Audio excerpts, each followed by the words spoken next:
السلام علیکم، welcome to my YouTube channel ابراہیم's موم ولاگس۔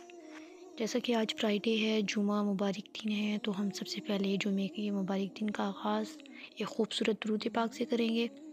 اللہم صلی علی محمد وعلی آل محمد کما صلیت علی ابراہیم وعلی آل ابراہیم انک حمید مجید۔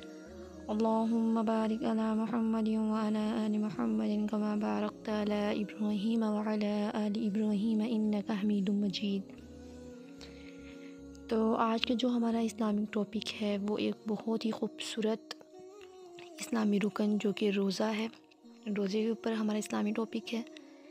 تو سب سے پہلے ہمیں معلوم ہونا چاہیے کہ جو روزہ ہے یہ تیسرا رکن ہے اسلام کا، اور روزے کا ہمیں سب سے پہلے مطلب پتہ ہونا چاہیے کہ روزے کا معنی کیا ہے، اور روزہ جو ہے ہمارے لیے کتنا ضروری ہے، اور رمضان مبارک جو ہے اللہ پاک نے جو روزے کا مہینہ بنایا ہے وہ مسلمانوں کے لیے کتنا فائدہ مند ہے، اور کتنے اجر و ثواب اللہ پاک نے اس ماہ رمضان مبارک کے مہینے میں ہمارے لیے رکھے ہیں۔ تو روزے کا مطلب جو ہے، اصطلاح میں جو روزے کا مطلب ہے اگر ہم دیکھیں تو صبح صادق سے لے کر سورج کے غروب ہونے تک کھانا پینا اور جماع کو چھوڑ دینا روزہ کہلاتا ہے۔ اور اگر ہم اس کے لغوی معنی دیکھیں تو لغوی معنی اس کے ہیں کہ رکنے کے، یعنی منع ہونے کے۔ تو روزے کے بارے میں جو قرآن پاک میں بھی جو اللہ پاک نے آیت نازل فرمائی ہے وہ دوسرے سپارے میں جو ہے، یا ایھا الذین آمنوا کتب علیکم الصیام کما کتب علی الذین من قبلکم لعلکم تتقون۔ والو تم پر روزہ اس طرح فرض کیا گیا ہے جس طرح تم سے پہلے دوسرے لوگوں پر فرض کیا گیا تھا، تاکہ تم پرہیزگار بن جاؤ، یعنی متقی ہو جاؤ۔ روزے کی فضیلت سے ثابت ہوا کہ روزے کا بہترین حصول تقویٰ ہے، اور امت محمدی پر روزہ ہجرت کے دوسرے سال فرض ہوا۔ حدیث میں آتا ہے، رمضان کا چاند دیکھ کر روزہ رکھو اور شوال کا چاند دیکھ کر روزے تمام کرو۔ صلی اللہ علیہ وآلہ وسلم نے ارشاد فرمایا، جنت کے 8 دروازے ہیں، اور ان میں سے ایک دروازے کا نام ریان ہے، جس سے قیامت کے دن صرف اور صرف روزے دار داخل ہوں گے، ان کے علاوہ اس دروازے سے کوئی داخل نہیں ہوگا۔ کہا جائے گا کہ روزے دار کہاں ہیں، تو وہ کھڑے ہو جائیں گے اور جنت میں داخل ہو جائیں گے۔ یہ اہمیت رکھی ہے کہ روزے دار کی منہ کی ہوا کو مشک سے بھی زیادہ معتبر قرار دیا ہے، سبحان اللہ۔ اور حضور پاک صلی اللہ علیہ وسلم نے فرمایا، 3 آدمیوں کی دعا رد نہیں ہوتی، ایک روزے دار کی افطار کے وقت، دوسرا عادل بادشاہ کی، اور تیسرا مظلوم کی۔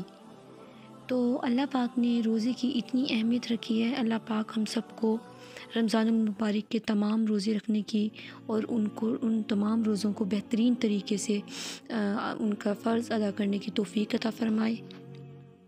پاک صلی اللہ علیہ وسلم نے ارشاد فرمایا، جس نے جھوٹ بولنا اور اس پر عمل کرنا نہیں چھوڑا اگرچہ روزے کی حالت میں ہو، اور اس نے کھانا پینا ترک کر دیا، تو اللہ پاک کو اس کی کوئی قدر نہیں، اللہ پاک کے نزدیک اس کی کوئی قدر نہیں کہ اس نے کھانا پینا چھوڑ دیا اور اگر اس نے جھوٹ بولنا نہ چھوڑا۔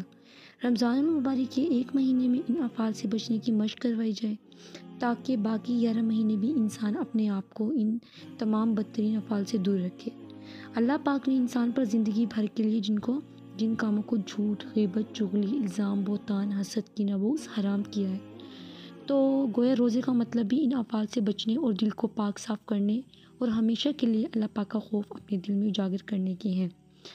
تو روزے سے ایک تو انسان کے اندر صبر اور فکر پیدا ہوتا ہے، روزے سے انسان کے اندر صبر اور فکر کا مادہ اجاگر ہو جاتا ہے، کیونکہ جب انسان صبح سحری سے لے کر افطاری تک بھوک اور پیاس کی شدت کو برداشت کرتا ہے تو اس سے قلب انسانی میں صبر و شکر کا مادہ پیدا ہوتا ہے، اور اس کے علاوہ اس کے جو طبی فوائد ہیں، انسانی صحت و تندرستی کا دار و مدار معدے پر ہوتا ہے، خوراک کی زیادتی سے معدہ درست کام نہیں کرتا، ہاضمے کا نظام بھی خراب ہو جاتا ہے، جس سے بے شمار بیماریاں جنم لیتی ہیں۔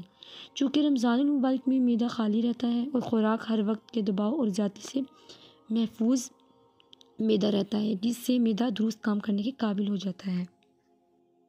بہت زیادہ فضیلت ہے، اور سب سے بڑی فضیلت یہ ہے کہ روزے دار کے تمام پچھلے گناہ اللہ پاک معاف کر دیتے ہیں۔ حضور پاک صلی اللہ علیہ وسلم نے ارشاد فرمایا کہ جس نے ایمان اور احتساب کے ساتھ رمضان کے روزے رکھے اس کے پچھلے تمام گناہ معاف کر دیے جاتے ہیں۔ سبحان اللہ۔ اسی طرح روزے دار کے لیے خوشخبری حضور پاک صلی اللہ علیہ وسلم نے فرمایا، روزے دار کے لیے 2 خوشخبریاں ہیں، ایک افطار کے وقت اور دوسری خوشی اپنے رب سے ملاقات کرتے وقت۔ سبحان اللہ۔ ہمیشہ یاد رکھنا چاہیے کہ روزے کا اجر و ثواب انسان اسی وقت حاصل کر سکتا ہے جب روزے کے لوازمات اور تقاضوں کو پورا کرے، کیونکہ روزہ صرف کھانے پینے سے رکنے کا نام ہی نہیں بلکہ روزہ جھوٹ، چغلی، غیبت، حسد، کینہ، بغض، رشوت اور اسی طرح کے بد افعال اور بد اعمال سے بچنے کا نام ہے۔ ہی روزے دار ایسے ہیں جنہیں روزے سے سوائے بھوک اور پیاس کے کچھ حاصل نہیں ہوتا، اور کتنے قیام کرنے والے ایسے ہیں جنہیں سوائے جاگنے کے کچھ نہیں ملتا۔ تو اللہ پاک ہمیں صحیح معنوں میں روزے کا حق ادا کرنے کی توفیق عطا فرمائے، آمین ثم آمین۔ اور اسی طرح روزہ ڈھال ہے۔ حضور پاک صلی اللہ علیہ وسلم نے فرمایا روزہ ڈھال ہے، اس لیے نہ تو بری بات کریں اور نہ جہالت کی بات کریں۔ اگر کوئی شخص اس سے جھگڑا کرے یا گالی گلوچ کرے تو کہہ دے میں روزے دار ہوں۔ اللہ اور قرآن قیامت کے دن بندے کی شفاعت کریں گے۔ روزہ قیامت کے دن اللہ رب العزت کے سامنے شفاعت کرے گا کہ اے اللہ اس بندے کو اپنی رضا عطا فرما دیجیے، اور قرآن مجید بھی شفاعت کرے گا کہ اے اللہ یہ بندہ میری تلاوت کرتا تھا اس لیے اس سے عذاب کو ہٹا دیجیے اور اس کو جنت عطا فرما دیجیے۔ سبحان اللہ۔ روزے کے بے شمار ذہنی، طبی، جسمانی فوائد ہیں، اور اسی طرح روزہ کسی بھی حالت میں معاف نہیں ہے اور یہ ہم پہ فرض کیا گیا ہے، اور اگر کوئی بیمار ہے تو اسے چاہیے کہ وہ بعد میں روزے رکھے، اور اسی طرح اگر کوئی چھوٹا بچہ ہے تو اس پر روزے فرض ہیں جب تک کہ وہ بالغ اور سمجھدار نہیں ہو جاتا، اور اسی طرح اگر پریگننٹ وومن ہیں وہ بھی اس رمضان میں اگر روزے نہیں رکھ سکتی تو فارغ ہونے کے بعد وہ ضرور روزے رکھیں گی، اور اگر کوئی بہت زیادہ بیمار ہے یا کسی مجبوری کی حالت میں روزہ ٹوٹ گیا تو اس کا کفارہ ادا کرے گا۔ تو اس لیے اللہ پاک ہمیں تمام رمضان کے روزے رکھنے کی اور صحیح معنوں میں ان کا حق ادا کرنے کی توفیق عطا فرمائے۔ ویسے تو یہ بہت وسیع اور بہت زیادہ سمندر کی طرح یہ سارے ٹاپکس ہیں بہت زیادہ، لیکن ہم ابھی صرف اتنا ہی ایکسپلین کریں گے اور اتنا ہی ڈسکس کریں گے۔ تو اللہ پاک ہم نے جتنا بھی بیان کیا ہے ہمیں اس پہ عمل کرنے کی اور آگے دین پھیلانے کی، آگے اسلام پھیلانے کی، اور اللہ پاک ہمیں خود سیکھنے کی اور پھر دوسروں کو سکھانے کی توفیق عطا فرمائے، آمین ثم آمین یا رب العالمین۔ تو اگر آپ کو میری ویڈیو پسند آئی ہے تو پلیز میری ویڈیو کو لائک کریں، شیئر کریں اور چینل کو سبسکرائب کریں، بیل آئیکن پریس کریں تاکہ مزید اچھی ویڈیو کی نوٹیفیکیشن آپ کو ملتی رہے۔ اللہ حافظ، بی ہیپی۔